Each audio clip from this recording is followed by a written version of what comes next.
Yan, magandang umaga po sa inyong lahat. Yan, welcome everyone to Santo Tomas Reformed Baptist Church worship service. Nawa ang biyaya po ng ating Panginoon ay sumaating ngayong araw na ito ng ating pong pagsamba. Mga kapatid, ang ating pong teksto ay ngayong umaga ay mahaba para basahin ko sa inyo. Kaya dahil ito po ay magmumula sa Aklat ng Gawa, Kabanatang 7, talatang 1 hanggang 53, or Acts chapter 7, verses 1 to 53. Kaya ito po ay pauna ko nang ipinabasa sa inyo noong Thursday. And I hope meron po sa inyong nagbasa ng ating teksto upang inyo pong malaman kung ano yung ating pag-aaralan ngayong umaga. Gayunpaman, inaanyahan ko pa rin po kayo na buksan ito at sundan niyo ako sa ilang mga mahalagang talata na ating babasahin. At dito ay sisikapin nating unawain kung bakit sinabi ni Esteban ang mga salitang kanyang sinabi sa harapan ng Sanhedrin.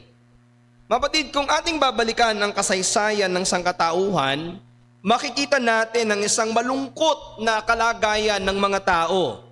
Ito ay dahil ang tao ay nagkaroon ng paulit-ulit na pagtanggi sa Diyos at sa kanyang mga isinugong lingkod. Ganito ang makikita nating pinupunto ng mensahe ni Esteban sa Acts chapter 7. Nagbigay siya ng isang mahabang pangangaral na naglalantad ng kasalanan ng bayan ng Israel, at ito ay ang kanilang paulit-ulit na pagtanggi sa lingkod ng Diyos at sa huli sa kanilang pagtanggi mismo sa ating Panginoong Jesucristo. Alam nyo, sa ating panahon ay marami pa ring mga tumatanggi sa Ebanghelyo.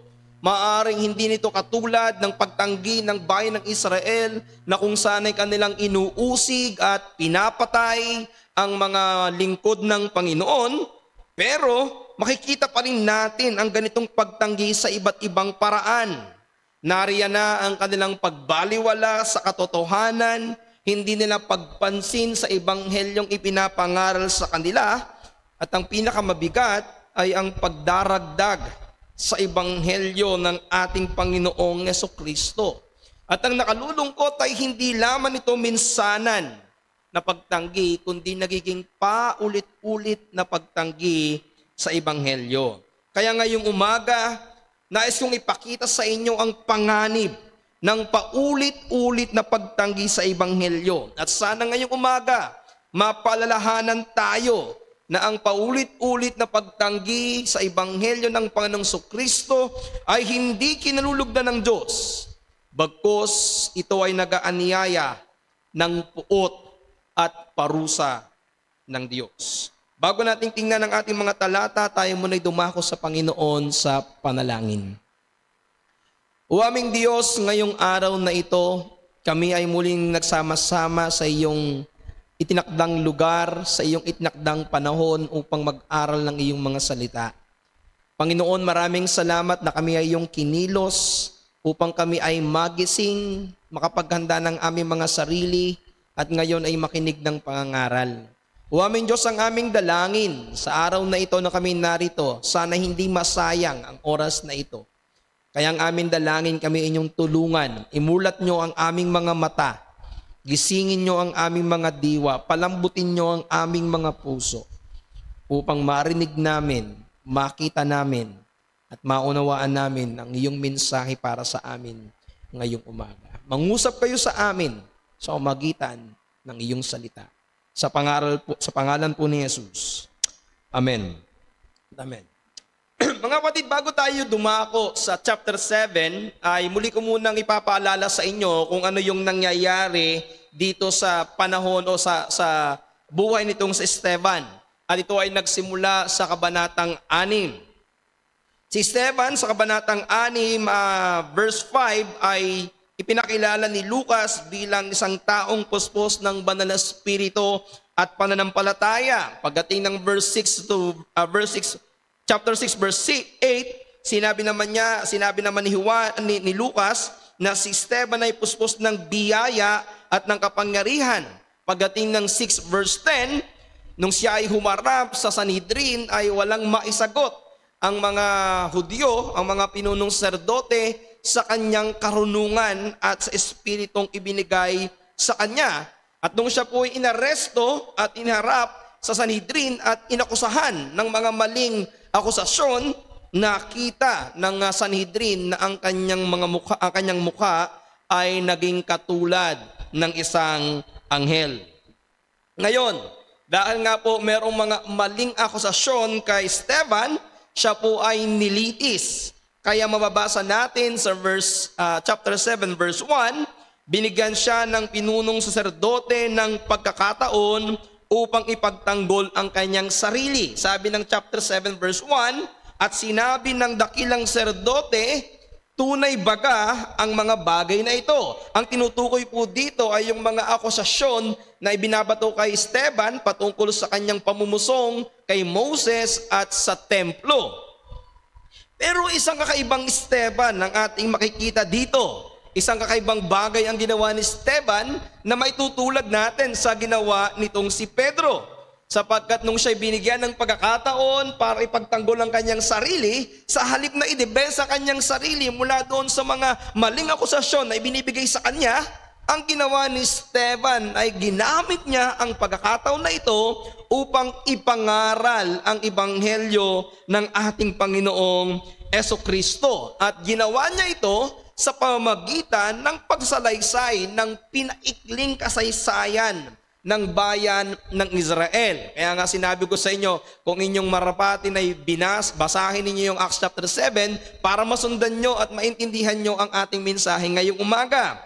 Now, yung pinaka-broad na summary ng kanyang sinabi, nagsimula siya sa buhay ni Abraham sa verse 1 to verse 8. Pagkatapos ay binalikan niya ang tungkol kay Joseph at kung paano napunta ang mga Israelita sa Ehipto.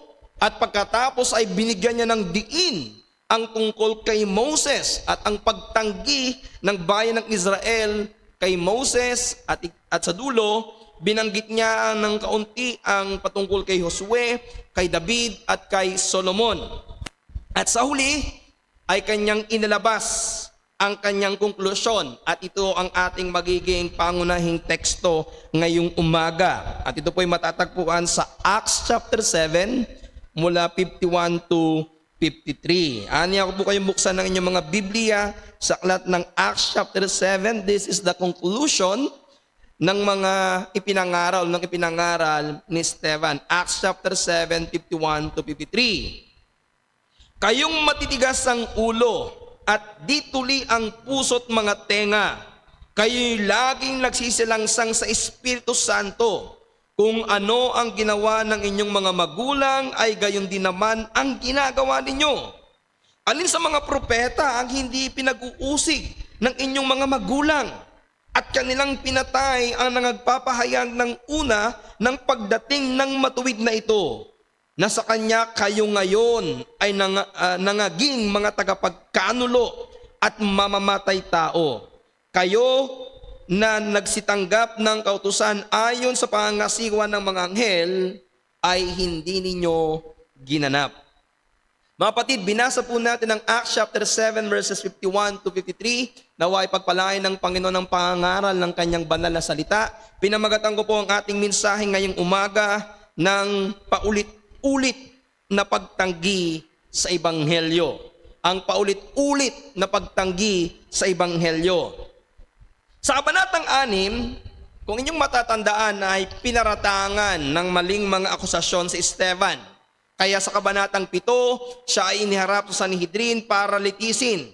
Subalit gaya ng sinabi ko sa inyo kanina, sa halip na ipagtanggol ang kanyang sarili, si Esteban ay nangaral at nagbalik tanaw sa kasaysayan ng bayan ng Israel. Ito ay ginawa niya para ipakilala at ipaalaala sa mga Hudyo na hindi siya ang lumalaban sa Diyos. Hindi siya ang namumusong kay Moses, kundi ang Israel mismo ang lumalaban sa Diyos. Sila yung matitigas ang ulo, sila yung mga matitigas ang puso na lumalaban sa Diyos at lumalaban sa banal na Espiritu. Ipinakita sa kanila ni Esteban na ang Diyos ay patuloy na kumikilos sa bayan ng Israel sa pamamagitan ng paulit-ulit na pagpapakita ng kanyang awa, ng kanyang pagkapasensya, ng kanyang mahabang pagtitiyaga sa kanilang buhay. Subalit ang naging tugon ng bayan ng Israel ay paulit-ulit ding pagpapatigas ng kanilang puso. Ipinipikit nila ang kanilang mga mata. Tinatakpan nila ang kanilang mga tenga laban sa mga gawa ng Diyos sa kanila. Ibig sabihin lamang nito mga kapatid, ipinaalaala ni Esteban sa kanila ang kanilang paulit-ulit na pagtanggi sa Diyos sa magitan ng paulit-ulit na pagtanggi sa mga isinugo ng Diyos. At ginawa nila ito sa magitan ng pag-uusig sa mga propeta na kalaunan ay pagpatay sa dakilang propeta, ang ating Panginoong Jesucristo. At dito ko kukuhanin ang ating mahalagang mensahe ngayong umaga. And this is our message. Ang paulit-ulit na pagtanggi sa Ebanghelyo ay nag-aanyaya ng puot ng Diyos na kalaunan ay magbubunga ng kapahamakan sa walang hanggan. At ito pong mensahe natin ito ay napapanahon sapagkat nakikita natin ang paulit-ulit na pagtanggi ng tao sa Ebanghelyo ng ating Panginoong Jesucristo. Ang kasalanan ng paulit-ulit na pagtanggi, ang mensaheng nais ipakita ni Esteban sa Sanhedrin na umuusig sa kanya. At mula sa ating talata, titingnan natin kung paano niya ito ginawa. At dalawang mahalagang puntos ang ating pag-uusapan. Ang una, ang paulit-ulit na anyo ng pagtanggi. Ito yung pagtanggi sa mga isinugo. At ang pangalawa, ang pinakadakilang pagtanggi, ang pagtanggi sa Panginoong Jesucristo. So una, tingnan natin yung paulit-ulit na anyo ng pagtanggi. At ito po yung paulit-ulit nilang pagtanggi sa mga isinugo ng Diyos. Again, nung nilitis si Esteban, sa halip na ipagtanggol ang kanyang sarili, binalikan niya yung kasaysayan, at sa kanyang pagbabalik sa kasaysayan, ang layunin dito ni Esteban na ipakita sa bayan ng Israel kung paanong sila ay paulit-ulit na tumanggi. Sinimulan niya ito kay Abraham. Buksan niyo po sa verse 2 and verse 3. Ang Diyos ng kaluwalhatian nagpakita sa ating amang si Abraham na siya'y nasa Mesopotamia bago siya tumahan sa Haran. At sinabi sa kanya, umalis ka sa iyong lupain at sa iyong kamag-anakan at pumaroon ka sa lupaing ituturo ko sa iyo. So dito po binanggit ni Esteban si Abraham bilang isang halimbawa ng pananampalataya at pagsunod sa tawag ng Diyos.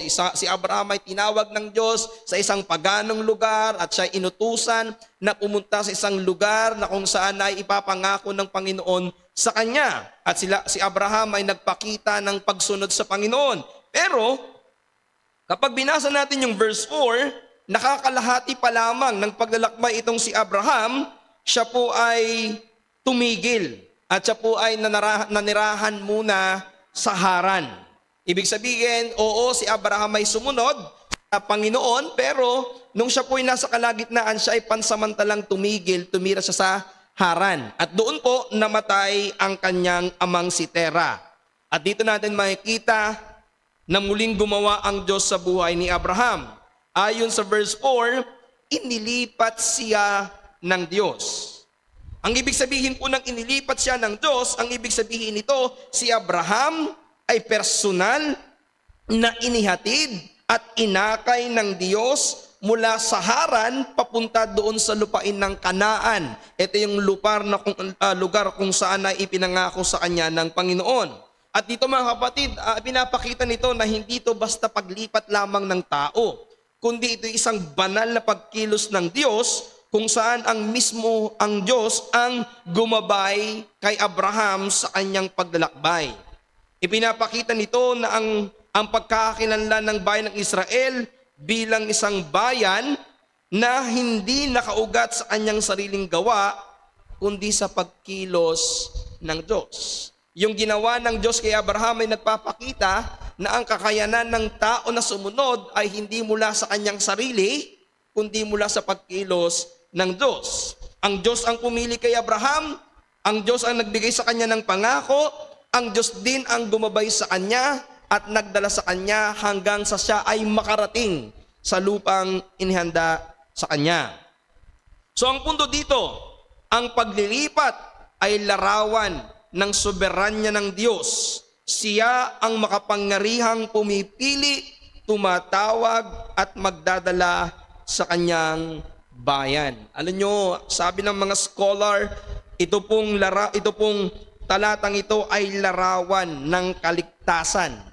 Inilipat ng Diyos si Abraham mula sa Haran patungo sa lupang pangako. At mamaya mas makikita natin kung anong ibig sabihin ni Esteban dito. Bilang aplikasyon nito mga kapatid sa atin, ang ating pagsunod sa utos ng Diyos, minsan, o sa ating pagsunod sa utos ng Diyos, minsan, nakakaranas tayo ng pagod. At minsan tayo ay napapahinto. Tulad ni Abraham na huminto sa Haran. Ngunit ang biyaya muli ng Diyos ang naglipat kay Abraham para marating niya ang lupang pangako. Mga kapatid, merong ganitong pangako pa rin sa atin ang Panginoon. Meron pa rin tayong ganitong pag-asa na sa ating pagsunod, minsan tayo ay napapahinto. Minsan tayo ay nasa gitna na. At minsan tayo ay napapagod. Minsan tayo ay nadatapa. Pero ang mabuting balita mga kapatid, merong tulong at patuloy nakikilos ang Diyos sa atin para tayo ay makapagpatuloy at maganap natin ang kanyang kalooban. So ang ibig sabihin lamang nito, ang paglilipat ng Panginoon kay Abraham ay patunay na tinutupad ng Diyos ang kanyang mga pangako na kahit minsan dumadaan sa pagkaantala. Ito ang ating tandaan mga kapatid, sa ating paglalakbay, hindi tayo naglalakbay na mag-isa. Kung tayo minsan ay nadarapa, kung minsan tayo ay bumabagsak, nandoon ng biyaya ng Diyos para tayo tulungan hanggang sa tayo ay makapagpatuloy. Ang Diyos na nagsimula ng mabuting bagay ay ang Diyos din tutulong upang matapos natin ang kanyang iniuutos sa atin. So ang tanong sa atin ngayon, bakit binanggit ni Esteban sa kanyang pangaral ang patungkol kay Abraham na si Abraham ay inilipat ng Diyos? Ang sagot dito para ituro sa Sanhedrin na ang Diyos mula sa simula ang gumagabay, kumikilos para tuparin ang kanyang planong pagliligtas sa kanyang bayan. Now, pagkatapos sabihin ni Esteban ang patungkol kay Abraham, binanggit naman niya ang patungkol kay Esteban. At dito, dahan-dahang lumiliwanag ang kanyang layunin. Ito po ay nagsimula sa verse 9 to verse 16. Si Joseph, siya po yung apo sa tuhod ni Abraham na dinala ng Diyos sa Ehipto mula sa lupaing Kanaan na ipinangako sa kanilang lahi. In Acts chapter 7 verse 9, at ang mga patriarka sa udyok ng kainggitan kay Jose ay ipinagbili siya upang dalhin sa Ehipto at ang Diyos ay sumasa kanya. Mga kapatid, narito muli ang isang halimbawa ng pagsalungat sa kalooban ng Diyos. Ang mga kapatid ni Jose ay nainggit sa kanya dahil nagsasalita ang Diyos sa pamamagitan ni Jose at tila ipinapahiwatig sa pamamagitan ng mga panaginip ni Jose na ang kanyang mga kapatid na nakakatanda sa kanya, ang kanyang ama at ang kanyang ina ay darating sa panahon na yuyukod at maglilingkod sa kanya. At makikita natin dito yung paggabay ng Panginoon sa kabila ng masamang inisip at ginawa ng kanyang mga kapatid. Ito yung sinabi ng verse 9. At ang Diyos ay sumasa kanya. Verse 10. At siya'y iniligtas sa lahat ng kaniyang mga kapigatian. At siya'y binigyan ng ikalulugod at karunungan sa harapan ni Paraon na hari sa Ehipto. At siya'y ginawang gobernador sa Ehipto at sa buong bahay niya. Makikita nyo dito sa kabila ng paninibugho, sa kabila ng mga pagkainggit, sa pagsalungat ng mga patriarka, which is ang mga kapatid ni Joseph, ang Diyos ay nagpakita ng pagpapasensya at awa at patuloy na kumilos para sa kanilang ikaliligtas. Kung nyo makikita, kahit tinanggihan nila ang salita ng Diyos sa pamamagitan ni Joseph, Sa halip na hatulan sila ng Diyos, alam nyo, ginamit ng Diyos ang kanilang kasalanan upang magdala ng kaligtasan sa kanila. Nung sila po'y naubusan ng pagkain, napilitan silang pumunta sa Ehipto. At nasan po itong, sino po yun na doon sa Ehipto? Yung kanilang kapatid na kanilang itinakwil. Yung kanilang kapatid na kanilang pinag-isipan ng masama. At sila'y dito lumapit upang sila ay mabuhay. Makikita natin dito na masama ang ginawa ng mga kapatid ni Jose o ni Joseph sa kanya, pero ginawa ng Diyos ang mabuting bagay sa kanila. Sabi ni Joseph sa Genesis 50 verse 20, at tungkol sa inyo na inyong ipinilagay na kasamaan laban sa akin, ngunit ipinilagay ng Diyos na kabutihan upang mangyari ang gaya ng sa araw na ito na iligtas ang buhay ng maraming tao. Napakaganda nakita ni Joseph na yung mga bagay na ginawang kasamaan sa kanya ng mga kapatid ay kasama sa plano ng Diyos. Hindi sinasabi ni Joseph dito na hindi kayo nagkasala sa Diyos. Sinasabi ni Joseph, nagkasala kayo sa Diyos. Gumawa kayo ng kasamaan. Pero yung kasamaan na ito na inyong ginawa ay binaliktad ng Diyos. Sapagkat itong ginawa niyong kasamaan ay ginawang kabutihan ng Diyos. Sa anong paraan? Yung kanilang masamang ginawa ang naging dahilan pala para mailigtas ang kanilang lahi. Dahil nung sila po'y nagugutom na at wala nang makain, saan sila nagpunta? Sa Ehipto na siyang pinamumunuan ni Jose. Kaya ang punto natin dito, ang ating kasalanan ay hindi makahadlang sa plano ng Diyos. Ang kasalanan ginagawa ng tao ay hindi makakadlang sa plano ng Diyos. Dahil ang Diyos ay makapangyarihan sa lahat ng bagay at lahat ng bagay ay nangyayari ayon sa kanyang plano, kaya niyang baliktarin ang kasalanan at gawing kasangkapan para sa katuparan ng kanyang plano. Katulad ng ginawa ng mga Hudyo kung papaanong pinatay nila ang ating Panginoong Jesucristo, sila'y mananagot sa Diyos sa kanilang pagkakasala. Pero kinasangkapan ng Diyos ang mga Hudyo para matupad ang plano ng Diyos na maging tagapagligtas si Jesucristo. Pero ang paalala ko sa inyo mga kapatid, bagamat ang Diyos ay kayang baliktarin ang ating kasalanang ginagawa para matupad ang kanyang plano, hindi ito dahilan para tayo magpatuloy sa kasalanan. At sabihin natin, kaya naman palang gawin ng Diyos mabuti ang aking masamang ginagawa. Bagkus ito'y nagpapaanyaya lamang sa atin na humanga sa kanyang biyaya at humanga sa karunungan ng Diyos. So ang tanong natin, bakit binanggit ni Esteban ang patungkol sa kwento ng buhay ni Joseph? Again, ito'y upang ipakita sa Sanhedrin na kahit nung una pa man, tinatanggihan na ng bayan ng Israel ang mga taong ginagamit ng Diyos. Ang mga kapatid ni Joseph na siyang bayan ng Israel ay tumangging makinig sa tinig ng Diyos sa pamamagitan ni Joseph. Subalit ganun pa man, nagpakita pa rin ang Diyos ng kahabagan. Sa kabila ng kanilang ginawang kasalanan, pinalano pa rin ng Diyos ang kanilang kaligtasan. Iniligtas sila ng Diyos sa pamamagitan ng itinakwil nilang isinugo ng Diyos. Si Joseph pa rin ang ginamit para sila ay mabuhay.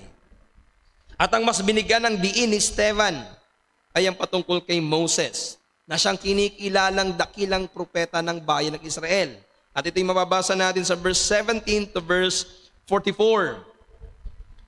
Dito ipinakita ni Esteban kung paanong ang Diyos ay nagplano ng pagliligtas para sa kanila sa kabila ng banta ng kamatayan.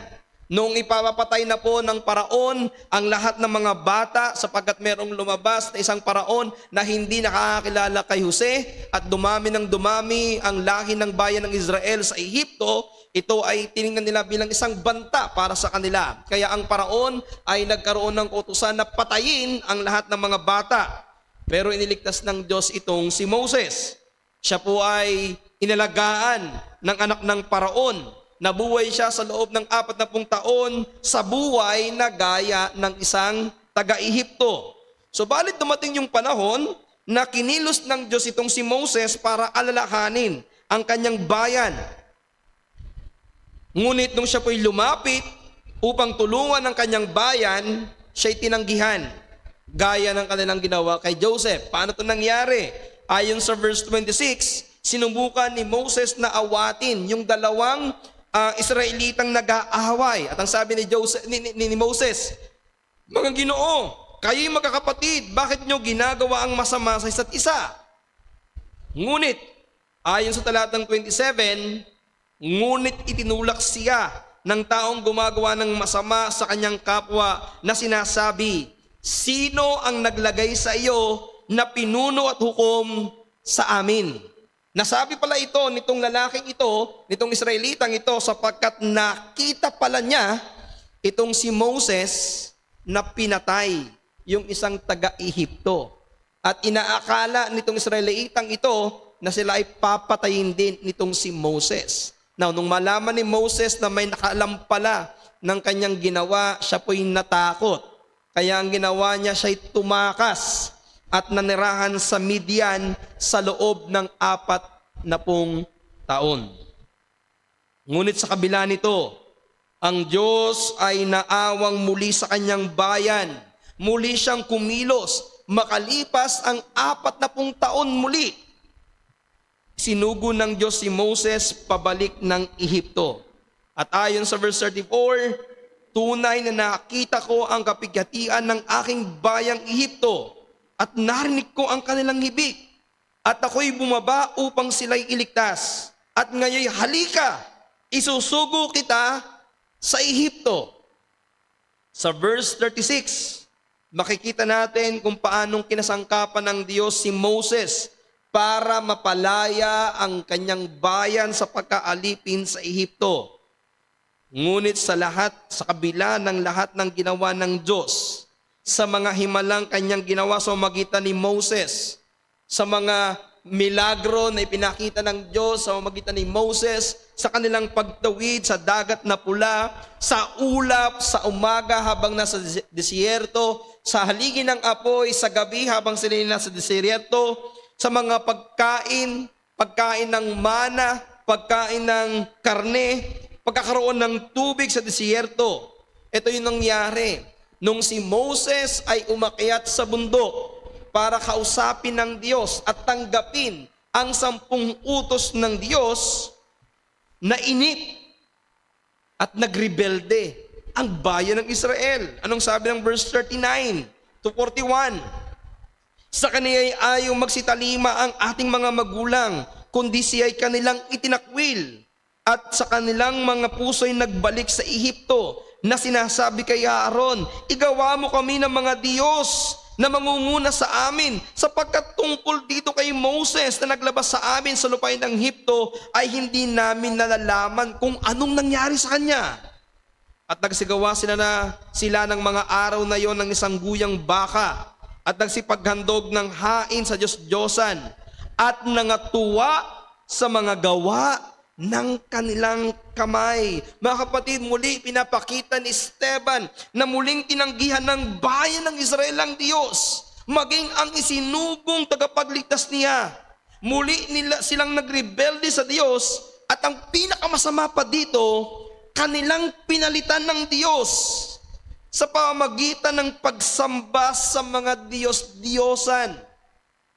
Makikita ninyo dito yung katigasan ng puso ng bayan ng Israel sa kabila ng mahabang panahon at maraming mga pagkakataon na ang Diyos ay nagpakita ng mga dakilang gawa sa magitan ni Moses. Ilang araw lamang si Moses nawala, sila'y nainip at nagrebelde sa Diyos. Inutusan pa ang kapatid ni Moses na si Aaron na sila'y gumawa ng mga Diyos-Diyosan. Ngunit itong malungkot na nangyari dahil sa paulit-ulit na pagtanggi ng bayan ng Israel sa Diyos, sa kanilang katigasan ng ulo, nagalit na ang Diyos sa kanila. Kaya ang sabi ng verse 42, datapwat tumalikod ang Diyos at sila'y pinabayaang magsasamba sa mga hukbo ng langit. At dinala ninyo ang tabernakulo ni Molok at ang bituin ng Diyos na si Repan, ang mga larawang ginawa ninyo upang inyong sambahin. At dadalhin ko kayo sa dako paraon ng Babylonia.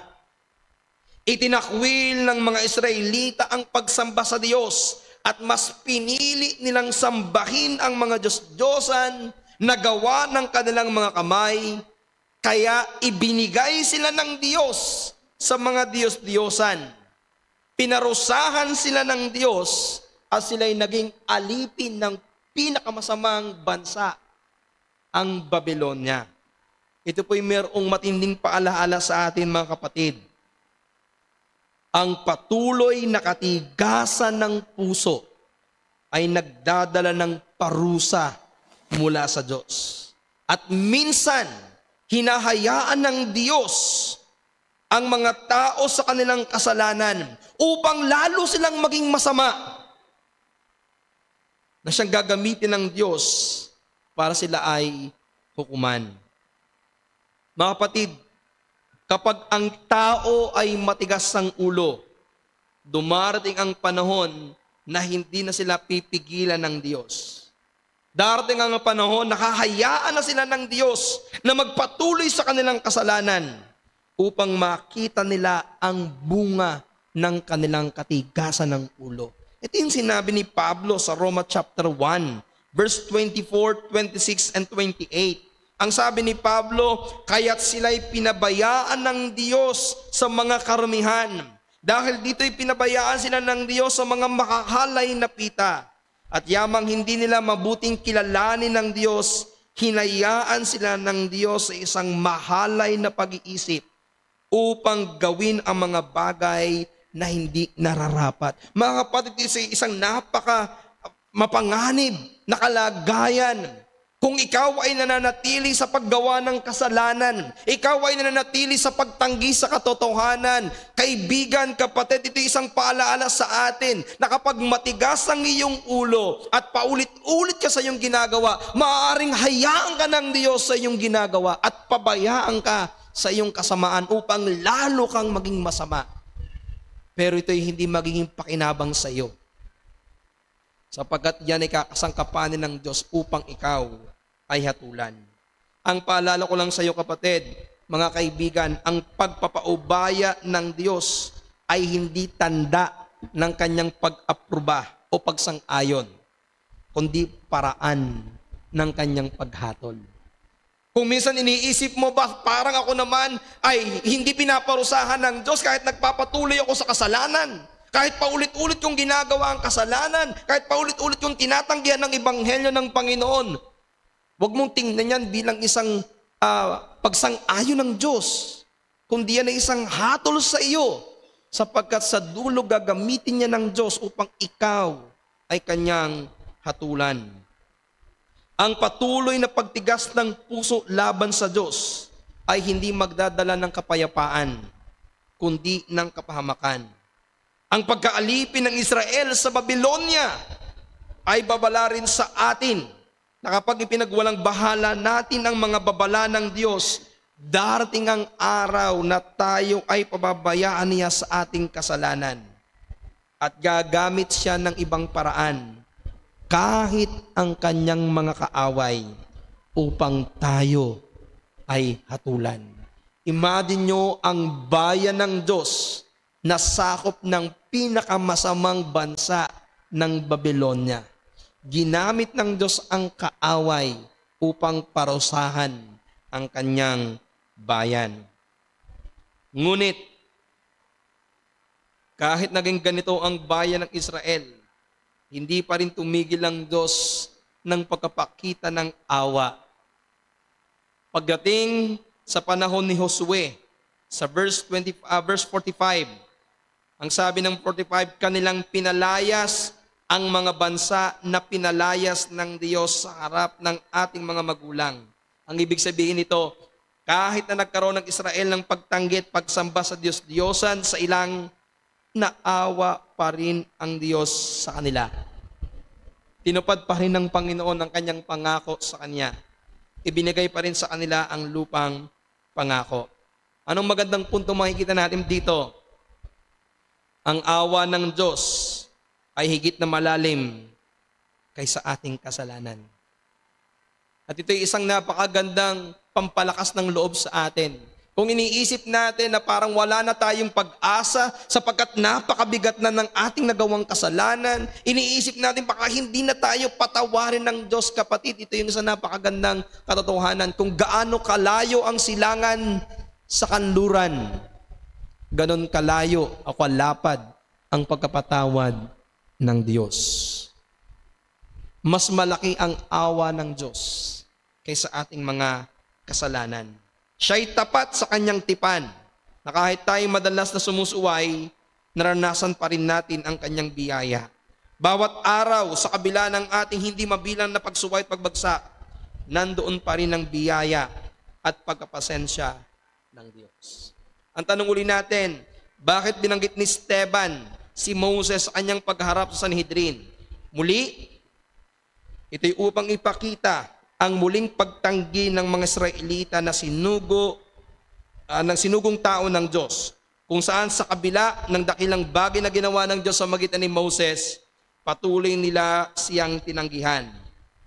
Ipinapakita din ni Esteban na mahabagin pa rin ng Diyos sa kanila dahil sa kabila ng kanilang nagawang kasalanan, ibinigay pa rin sa kanila ang lupang pangako.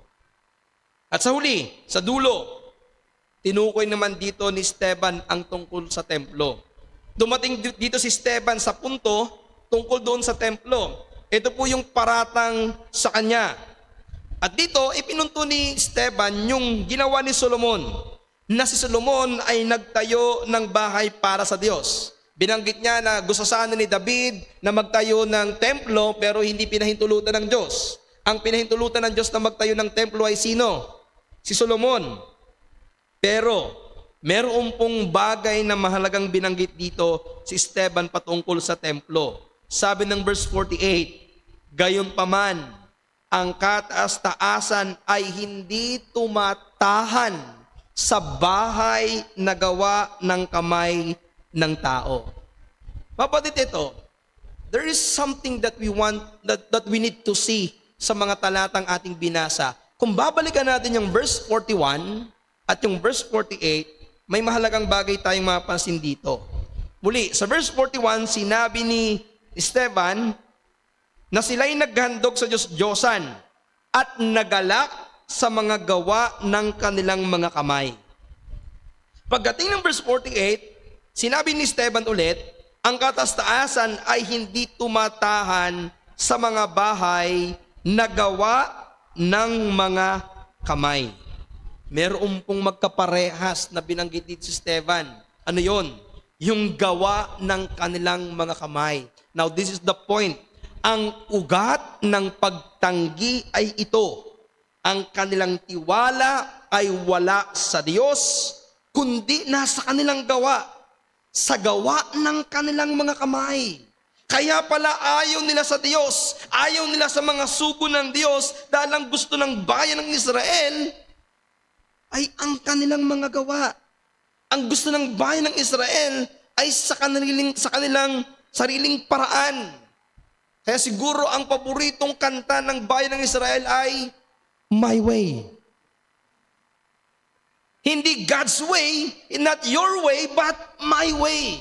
Ito yung makikita natin dito. Tinatanggihan nila ang Diyos, tinatanggihan nila ang utos ng Diyos, tinatanggihan nila ang isinugo ng Diyos, sapagkat ang gusto nila ay ang kanilang paraan. At yan po ang gustong sirain ng Panginoong Yesus. Kaya nung sinabi ng Panginoong Yesus, nagigibain niya ang templo at magtatayo siya ng iba sa loob ng 3 araw, ang sinabi ng Panginoon sa Mark 14:58, ang templong ito ay hindi sa mga gawa ng kamay. Bakit? Sapagkat ang ibig sabihin nito, wawasakin ng Panginoon ang ganitong uri ng relihiyon, ang ganitong uri ng paniniwala. Gustong wasakin ng Panginoong Yesus ang pagtitiwala ng bayan ng Israel sa kanilang sariling gawa, sa kanilang templo, sa kanilang Diyos-Diyosan. Kaya mga kapatid, mga kaibigan, Ito ang panlilinlang ng relihiyon noon at maging sa ating panahon. Pilit na dinadagdagan ng tao ang gawa ng Diyos. Hindi matanggap ng tao na sapat na ang ginawa ng Diyos. Ang gusto ng tao, dagdagan ang ginawa ng Diyos. Kaya anong ginagawa ng mga relihiyon ngayon? Bagamat hindi nila tuluyang tinatanggal ng Diyos sa kanilang mga pangangaral, pero dinadagdagan nila ang gawa ng Diyos.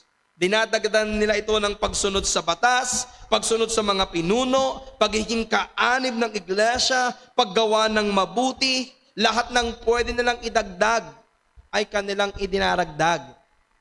Pinag-aralan namin sa aming Bible study ng Wednesday, sa panahon na kung saan itinuturo yung biyaya ng Diyos, ang paraan ng kaligtasan. Pero alam nyo, nung una pa man, sa panahon ng mga apostol, may mga tao nang dinadagdagan ang gawa ng Diyos.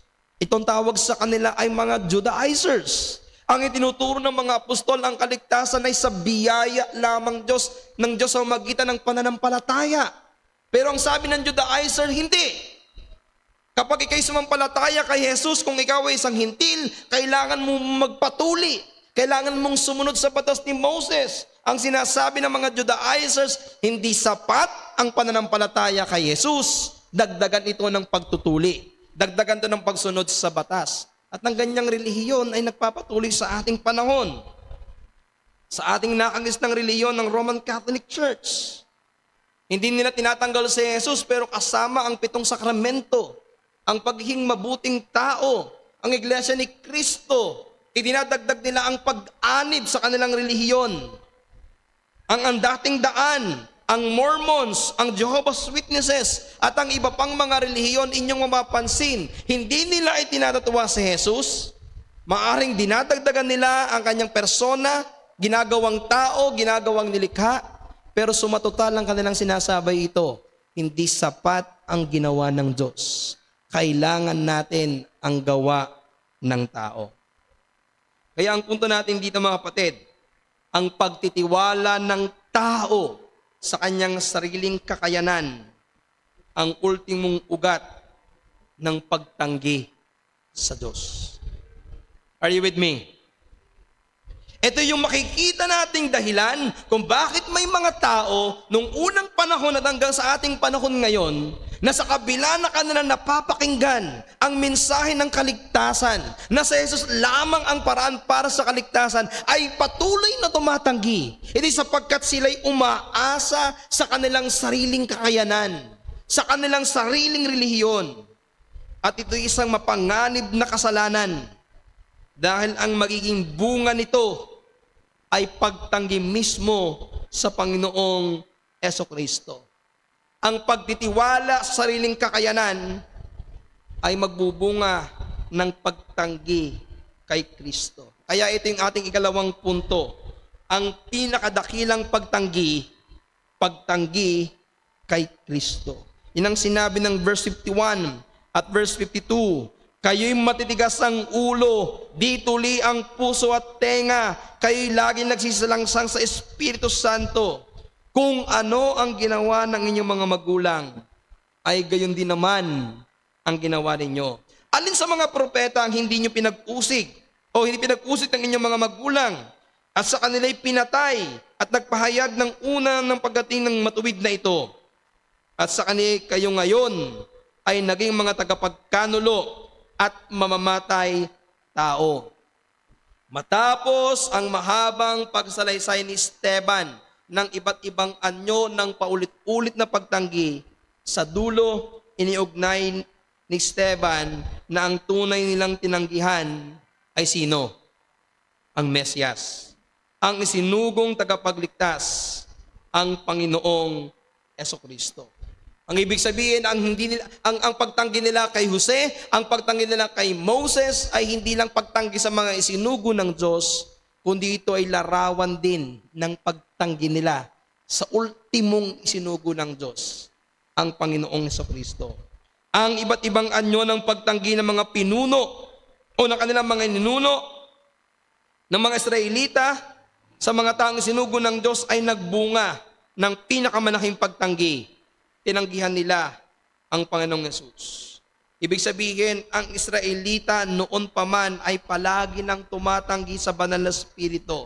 Tinanggihan nila si si Joseph, tinanggihan nila si Moses, sumamba sila sa Diyos-Diyosan, pinatay nila ang mga propeta, pinatay nila ang mga nangangaral patungkol sa pagdating ng matuwid, which is ang Panginoong Kristo. Ang ibig sabihin nito, noon pa man, tinanggihan na nila ang ipinangakong Mesiyas. Para bang sinasabi ni Esteban, kung babalikan natin ang kasaysayan, makikita ninyo na hindi ako ang laban kay Moses, hindi ako ang laban sa Diyos. Ang ating mga ninuno, ang paulit-ulit na lumalaban sa Diyos at kayo mismo ay kasama ng ating mga ninuno na lumalaban sa Diyos. Tinanggihan nila noon ang sugo ng Diyos at ngayon tinatanggihan nila ang isinugo ng Diyos. At ipinapatay pa nila ang pinakadakilang sugo, ang Panginoong Jesucristo. Kaya ano naging konklusyon ni Esteban? Kayo ang lumalaban sa Diyos. Kayo ang lumalaban sa banal na Espiritu. Dahil ang sinabi ni Esteban, kung ano ang ginawa ng inyong mga magulang, ay gayon din naman ang ginagawa ninyo.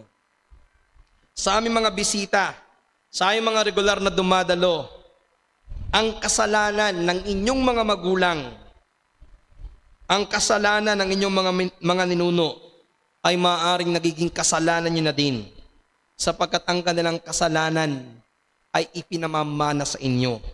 Ang inyong mga ninuno noon pa man ay tumatanggi na sa Diyos sa pamamagitan ng hindi pananampalataya sa isinugong tagapagligtas ng Diyos. Ang inyong mga ninuno noon pa man ay tumatanggi na sa Diyos sa pamamagitan ng pagtitiwala sa kanilang mga gawa, sa pagtitiwala sa kanilang relihiyon. Inaakala nila na ang kanilang relihiyon ay nagtuturo ng kaligtasan. Inaakala nila ang kanilang mga mabuting gawa makapagliligtas. Inaakala nila na ang kanilang relihiyon ay nakalulugod sa Diyos, pero nagkakamali sila. Ang problema, ipinasa nila ito sa inyo. Kaya kung sila ay nagkakasala sa Diyos, kayo din ay nagkakasala sa Diyos. Kung sila ay tumanggi sa Diyos, kayo ay tumatanggi din sa Diyos.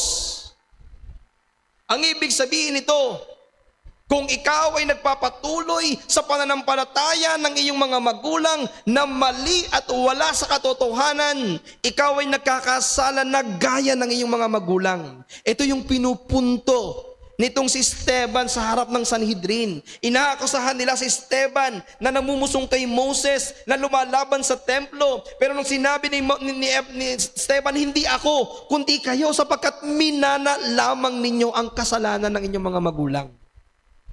Alam nyo, ito yung pinakamahirap na laban natin sa pag-iibanghelyo. Yung mga taong mas pinapahalagahan ng nakagis ng relihiyon kaysa katotohanan ng salita ng Diyos. Hindi ba't marami kaya ayaw nilang maging Kristiyano at ayaw nilang lumapit sa Panginoong Jesucristo sapagkat sila'y nag-aalala na baka pag ako'y lumipat sa Kristyanismo, ako'y usigin ng mga tao. Yung nanay at tatay ko ay mga nasa ganitong pananampalataya, kaya kung saan sila gumising, doon na rin ako pipikit. Maraming ganyan. Kahit na isang kabulaanan ang relihiyong kinagisnan, sa takot na baka sila'y usigin, sila'y hindi umaalis dito. Ito yung ipinamumulat ni Esteban sa Sanhedrin. At yung gusto kong ipamulat sa inyo ngayong umaga. Kung ang relihiyon na iyong kinagisnan ay mali at magdadala sa kapahamakan. At kung ito ay patuloy mong hinahawakan at patuloy mong pinapamamuhay, gaya ng iyong mga ninuno, ikaw ay mapapahamak. Sapagkat maliwanag ang sinasabi ng Biblia, ang paraan ng kaligtasan ay hindi pagsunod sa kautusan, hindi patungkol sa relihiyong nakagisnan, lalong hindi sa pagsamba sa Diyos-Diyosan. Ang itinuturo ng Biblia, ang kaligtasan ay kay Kristo lamang matatagpuan. Sa pagsisisi mo sa iyong mga kasalanan, ikaw ay tatanggap ng kapatawaran. At sa pananampalataya mo sa tinapos na gawa ni Kristo, ikaw ay tatanggap ng buhay na walang hanggan. Sa ating teksto, ipinakita ni Esteban ang mahabang pagkapasensya ng Diyos sa bayan ng Israel sa kabila ng kanilang paulit-ulit na pagtanggi. At ikaw, maaaring naranasan mo rin ang mahabang pasensya ng Diyos sa iyong paulit-ulit na pagtanggi, sa iyong paulit-ulit na pakikinig ng Ebanghelyo, sa iyong paulit-ulit na pagtanggi sa katotohanan. Subalit na isang ipalala sa iyo, kaibigan, may hangganan ang pasensya ng Diyos. Maaaring dumating ang panahon na dahil ikaw ay nagpapakatigas, ikaw ay tinitigasan mo ang iyong lieg, sinasarduan mo ang iyong tenga, ipinipigat mo ang iyong mga mata, maaaring isang araw hayaan ng Diyos ang iyong kasalanan. Sa iyong patuloy na pagtanggi, ikaw ay pabayaan ng Diyos at ito'y hindi magiging pakinabang sa iyo. Bagkus yan ay magdadala sa iyo ng kapahamakan sa impyerno. Kaya ngayon ay inaaniyahan kita, huwag ka nang tumanggi. Huwag ka nang tumakbo sa Panginoon. Ngayong araw na ito, inaaniyahan kita na ikaw ay magbagong isip. Tanggapin mo ang alok na kaligtasan na ibinibigay ng Diyos, na tinanggihan ng maraming tao. Mapalad ka ngayong umagang ito, sapagkat muli mong narinig ang paanyaya ng kaligtasan sa pamagitan ni Kristo. Pero ang paalala ko sa iyo, kung ikaw ay muling lalabas ng pagtitipong ito na tumatanggi sa Ebanghelyo, ikaw ay tatanggap ng parusa ng Diyos. Ang sermon ni Esteban bilang konklusyon ay hindi lamang isang kwento ng nakaraan, kundi babala sa atin ngayon. Ang patuloy na pagtanggi sa Ebanghelyo ay pagtanggi sa Diyos. Paglaban sa Ebanghelyo. Kaya ang tanong ko sa iyo, ikaw, hanggang kailan mo tatanggihan ng Ebanghelyong ipinapangaral sa iyo?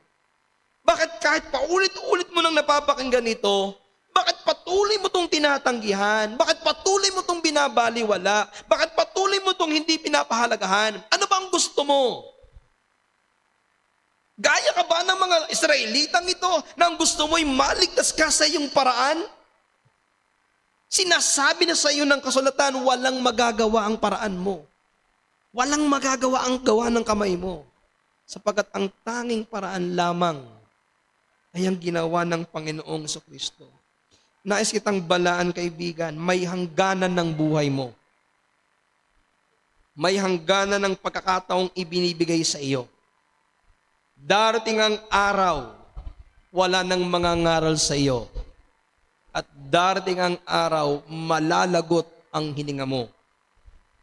At sasabihin ko sa iyo, pagsisisihan mo ng malaki ang pagtanggi mo sa Ebanghelyo. Pagsisisihan mo ng malaki na bagamat paulit-ulit kang pinapangaralan, ay paulit-ulit kang tumatanggi. Kaya ang mensaheng ito ay babala, subalit ito rin ay paanyaya. Kaya sana huwag mong ipagpaliban ang pagtugon kay Kristo, sapagkat ang pagtanggi ay nagdadala ng puot at parusa. Ngunit ang pananampalataya ay magdadala ng buhay na walang hanggan. As I end, mamaya po pagkatapos ng ating Sunday School, naikli lang ating Sunday School mamaya, magkakaroon po tayo ng baptism. Alam niyo mga kaibigan, ito'y larawan ng mga taong paulit-ulit na tumatanggi sa Diyos. Meron tayong mga kabataang babautismuhan, edad 14 at 15. Pero meron tayong isang babautismuhan na kabilang na sa senior citizen. Paulit-ulit na tumatanggi sa Ebanghelyo. Pero dumating ang awa ng Diyos. Ang kanilang pagtanggi ay napalitan ng pagtanggap.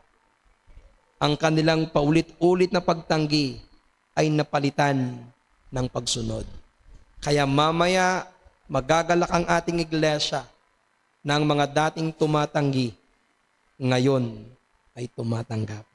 Sana sa aming mga regular na bisita, sa aming mga bisita ngayong umaga, huwag mo nang tanggihan. Ngayon ang araw na tinakda ng Diyos upang ikaw ay maligtas. Kung ikaw ay magsisisi, lalapit, at susunod sa Panginoon. Manalangin tayo.